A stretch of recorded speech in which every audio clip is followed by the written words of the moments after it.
이 복된 시간에 주시는 하나님의 말씀은 마가복음 11장 1절부터 10절 말씀입니다. 마가복음 11장 1절부터 10절 말씀입니다. 신약성경 73면입니다. 마가복음 11장 1절부터 10절 말씀입니다. 한 절씩 교독하겠습니다. 그들이 예루살렘에 가까이 와서 감람산 벳바게와 베다니에 이르렀을 때 예수께서 제자 중 둘을 보내시며 이르시되 너희는 맞은편 마을로 가라. 그리로 들어가면 곧 아직 아무도 타보지 않은 나귀 새끼가 매여 있는 것을 보리니 풀어 끌고 오라. 만일 누가 너희에게 왜 이렇게 하느냐 묻거든 주가 쓰시겠다 하라. 그리하면 즉시 이리로 보내리라 하시니 제자들이 가서 본즉 나귀 새끼가 문 앞 거리에 매여 있는지라. 그것을 푸니 거기 서 있는 사람 중 어떤 이들이 이르되 나귀 새끼를 풀어 무엇 하려느냐 하매 제자들이 예수께서 이르신 대로 말한대 이에 허락하는지라. 나귀 새끼를 예수께로 끌고 와서 자기들의 겉옷을 그 위에 얹어 놓음에 예수께서 타시니 많은 사람들은 자기들의 겉옷을 또 다른 이들은 들에서 벤 나뭇가지를 길에 펴며 앞에서 가고 뒤에서 따르는 자들이 소리 지르되 호산나 찬송하리로다. 주의 이름으로 오시는 이여 찬송하리로다. 오는 우리 조상 다윗의 나라여 가장 높은 곳에서 호산나 하더라. 아멘. 오늘 금요일 새벽 설교의 제목은 주님께서 바라시는 호산나의 의미입니다. 주님께서 바라시는 호산나의 의미입니다. 오늘 본문 말씀 2절 그리고 3절 말씀 우리 다시 보시겠습니다. 이르시되 너희는 맞은편 마을로 가라. 그리로 들어가면 곧 아직 아무도 타보지 않은 나귀 새끼가 매여 있는 것을 보리니 풀어 끌고 오라. 만일 누가 너희에게 왜 이렇게 하느냐 묻거든 주가 쓰시겠다 하라. 그리하면 즉시 이리로 보내리라 하시니. 아멘. 예수님께서는 두 제자에게 명하셔서 나귀 새끼를 끌고 오라고 그렇게 말씀을 하십니다. 그러니까 예수님께서는 지금 검증되지 않은 그런 나귀 새끼를 데리고 오라고, 가져오라고 그렇게 말씀하시는 것인데요. 이때 많은 경험이 있는 사람들, 그리고 어떤 말에 대해서, 나귀에 대해서 잘 그런 지식이 있는 사람들은 지금 어떻게 보면 좀 말도 안 되는 그런 이야기입니다. 나귀 새끼를 타고 가다가 다리에 힘이 없어서 주저앉을 수도 있고요. 그래서 그 자체가 너무나 초라하기, 짝이 없기 때문입니다. 만약에 그게 넘어진다고 생각해 보세요. 그리고 속도도 빠르지도 않고, 그리고 그 보이는 볼품 자체가 떨어져 보이고 수치를 당할 수도 있습니다. 그런데 예수님께서 이렇게 나귀 새끼를 그 두 제자에게 가져오라고 그렇게 명령하신 것은 결국 스가랴 9장 9절 말씀을 그 예언을 성취하시기 위함이셨습니다. 예수님께서 직접 그 나귀 새끼를 타심으로 스가랴 9장 9절의 말씀이 성취되었습니다. 제자들이 그 나귀 새끼를 예수님께로 가지고 옵니다. 근데 자신들의 겉옷을 이제 그 나귀 등에 얹게 되죠. 근데 보통 성경 속에서도 많이 쓰이는 표현이 안장을 지운다, 안장을 지우다라는 표현이 많이 쓰이게 되는데, 근데 왜 이렇게 제자들은 겉옷을 나귀 새끼의 등에 얹게 되었을까요? 안장이 없었기 때문입니다. 나귀 새끼의 등이 어떤가요? 매끈하죠. 털 때문에 매끈하고, 그리고 굴곡이 져 있어서 그래서 쉽게 탈 수가 없을 수도 있습니다. 미끄러지겠죠. 그리고 울퉁불퉁하겠죠. 그런데 그 겉옷을 씌움으로써 안장을 대신하신 것인데, 그런데 예수님께서는 제자들에게 호통하지 않으셨습니다. 안장을 가져와야지 왜 겉옷을 펼치느냐 말씀하지 않으셨습니다. 예수님께서는 그대로 그 겉옷을 안장 삼으셔서 그 나귀 새끼를 타시게 됐던 것인데, 그러니까 이 모든 것이 스가랴 9장 9절 말씀을 성취하시기 위함이었습니다. 바로 메시아에 대한 그런 예언입니다. 그리고 요한복음 12장 15절에서는 이것을 또 이렇게 말씀합니다. 이는 기록된 바 시온 따라 두려워하지 말라. 보라 너희 왕이 나귀 새끼를 타고 오신다 함과 같더라. 아멘. 그러니까 이것의 성취를 보여주는 것이고요. 누가복음 19장 37절 말씀에 보면 이제 예수님께서는 나귀 새끼를 타시고 감람산 내리막길로 내려가십니다. 예수님께서 이렇게 첫 번째로 말씀을 성취하시기 위해서 나귀 새끼를 타셨고요. 그리고 2절에서 정말 놀라운 것이 그 제자들에게 명령해서 그 나귀 새끼가 어디에 있고 그리고 형편이 어떻고 그리고 그것을 주가 쓰시겠다 하라. 그렇게 하면 내어줄 것이다 라는 것까지 정확하게 예수님께서는 말씀을 하셨습니다. 그러니까 이것을 보면 예수님께서 그러니까 사실 그 제자들이 가서 주인이 따로 있는데 그것을 막 가져올 수가 있습니까? 그런데 내어주죠. 그 주인이 내어주죠. 이것을 통해서 우리 주님께서 다 다스리고 계시는구나. 다 통치하고 계시는구나. 여러분, 저와 여러분 우리 모두가 오늘 기도하는 것이 주님께서 다스리고 계시고요. 주님께서 통치하고 계십니다. 이 모든 것이 주님의 것입니다. 그러니까 우리로부터 출발하는 것이 아니라 주님이 소유하시고 주님이 쓰시겠다 하면 이렇게 내어주는 것입니다. 주님의 손에 있습니다.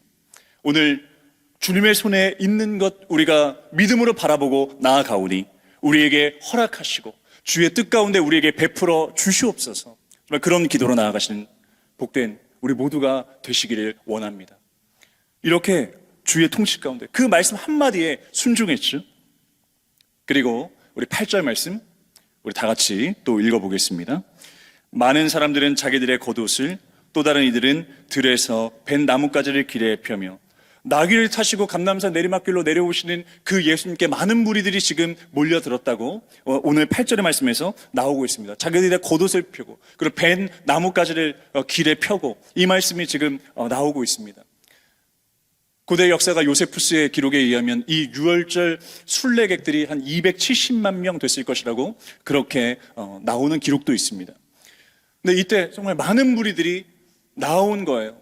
그러니까 예수님을 그렇게 왕으로 맞이하지 않는다고 하더라도 많은 그 무리들이 나왔고 그리고 오늘 본문 말씀 8절과 그리고 마태복음 21장 8절 말씀에서는 이 구체적으로 벤 나뭇가지의 이름이 나오지 않지만 요한복음 12장 13절 말씀에서는 우리가 너무나 잘 알고 있듯이 종려나무 가지이다라고 나오고 있습니다.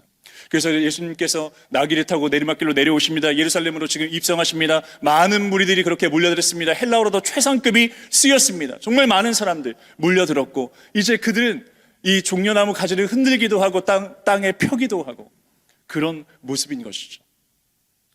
그런데 사실 이것은 너무 초라하기 짝이 없는 그런 모습입니다. 왕의 행차인데 왕이 이렇게 입성한다고 한다면 얼마나 더 화려합니까? 얼마나 더 많은 인력들이 있습니까? 그 길은 꽃길이고 그 길은 더욱더 많은 화려함으로 장식되는 그런 길인데 근데 주님께서 지금 타고 내려오시는 것은 안장도 없는 그 초라하기 짝이 없는 나귀 새끼 그 위에 겉옷을 그렇게 제자들의 겉옷을 한 그 위에 주님께서는 앉으시고 그리고 예루살렘에 주님께서 입성하시는 모습입니다. 그런데 사람들이 환호합니다. 사람들이 호산나라고 그렇게 부릅니다. 여기에서 우리는 주님의 겸손을 보게 되죠. 그래서 오늘 우리가 끝에 기도 제목을 나누면서 큰 의미를 생각하면서 이러한 주님의 겸손, 주님의 낮아지심 그것으로 우리가 2월 말 정말 목표로 삼고 또 3월의 목표로 삼고 나아가시는 우리가 되시기를 주님의 이름으로 축복합니다. 오늘 본문 말씀에 9절, 10절 연속해서 보면 호산나 찬송하리로다. 10절 말씀에서 찬송하리로다. 오늘 우리 다윗의 나라여 가장 높은 곳에서 호산나 하리라. 아멘. 무리들은 이렇게 호산나 외쳤습니다. 선발대로 막 따라가고 후발대로 따라가고 호산나 호산나 이렇게 외쳤습니다. 그들의 외침이 똑같았습니다. 근데 이 호산나라는 것은요, 시편 118편에 나옵니다. 호산나라는 것은 여호와여 구하옵나니 이제 구원하소서. 여호와여 구하옵나니 우리가 구하옵나니 이제 우리를 형통하게 하소서. 여기에서 인용된 것인데요, 호시아야나라는 이 히브리어인데, 근데 이것이 이제 합쳐졌을 때 제발 구원하소서. 그러니까 호산나라는 뜻은 제발 구원하소서라는 뜻입니다. 근데 여기서 굉장히 특이한 표현이, 그러니까 사람들이 예수님, 그러니까 왕으로 예수님을 맞이하는 사람 무리들도 있었고 또 그렇지 않은 무리도 있었지만 대다수가 호산나, 주님을 왕으로 그렇게 맞이하기 위해서 나왔습니다. 막 흔듭니다. 그런데 그 주님에 대해서 정확하게 그 한 명에 대해서 이야기하는 것이 아니라 다윗의 나라요 라는 이 표현이 나오게 되죠.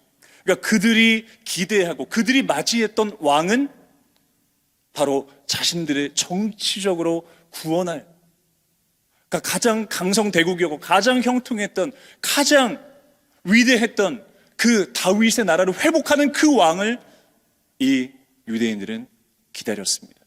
그래서 호산나라고 외쳤습니다. 그런데 우리 주님께서 보여주신 것은 예수님께서 죽으심으로 말미암아 진정한 다윗의 나라, 진정한 하나님의 나라를 주님께서는 우리에게 허락해 주셨습니다. 그런데 그것이 이렇게 예루살렘에 입성한 그 입성부터 큰 의미가 있지만 예수님의 죽으심을 통해, 예수님의 십자가의 죽으심을 통해 나타났습니다. 근데 이 사람들은 그것을 몰랐죠. 예수님께서 구원자이심을 온전히 바라보지 못했습니다. 사랑하는 여러분, 우리가 오늘 기도하실 때 나에게 호산나라는 그 의미는 어떤 의미입니까? 세상은 호산나합니다. 나를 구원해 주소서, 나를 정치적으로 해방해 주소서, 나를 어려움에서 일으켜 주소서, 승리하게 하소서. 얼마 전에 밀라노 올림픽도 있었는데 여러분 쇼트트랙 4위, 5위, 6위 누가 했는지 기억하십니까? 스노우보드 4위, 5위, 6위, 7위, 8위 누가 기록했는지 아십니까? 피겨스케이팅 9위, 10위 기억나십니까? 모두 1등만 기억하고요, 모두 화려함만 기억하고 승리만 기억합니다. 그런데 오늘 주님께서는 우리에게 십자가를 기억하라고 말씀하십니다. 십자가를 기억하라고, 승리보다는 겸손을 기억하라고 말씀하십니다. 그래서 우리가 호사야나, 호산나라고 외칠 때 주여, 단순히 나를 세상적인 이 힘을 누리는 여기에서 누리게 하고 또 해방하고 승리하게 하는 것만 바라보는 것이 아니라 진정한 구원자 예수님으로 만족하고, 그리고 그 예수님의 구원으로 만족하고, 그리고 그 겸손함으로 우리의 십자가의 길을 걸어가고 또 다른 많은 사람들과 손을 맞잡고 또 그 십자가의 길을 걸어가 진정한 호산나를 함께 외칠 수 있는 우리 모두가 되게 하여 주시옵소서. 우리 가정이 되게 하여 주시옵소서. 우리 주일학교가 되게 하여 주시옵소서. 기독학교가 되게 하여 주시옵소서. 여호수아부가 되게 하여 주시옵소서. 기도하시는 저와 여러분 되시길 주님의 이름으로 축복합니다. 기도하겠습니다. 하나님 아버지, 주님께서 원하시는 이 호산나의 의미를 주님 앞에 올려드릴 수 있도록 도와주시옵시고, 우리가 십자가의 길을 가기를 원합니다. 겸손의 길을 가기를 원합니다. 희생의 길을 가기를 원합니다. 헌신의 길을 가기를 원합니다. 그리하여서 주님께서 진정 칭찬하시는 그런 본질의 사람이 될 수 있도록 은혜 위에 은혜를 더하여 주시옵소서. 우리의 길이요 진리요 생명 되신 예수님의 이름으로 기도드립니다. 아멘.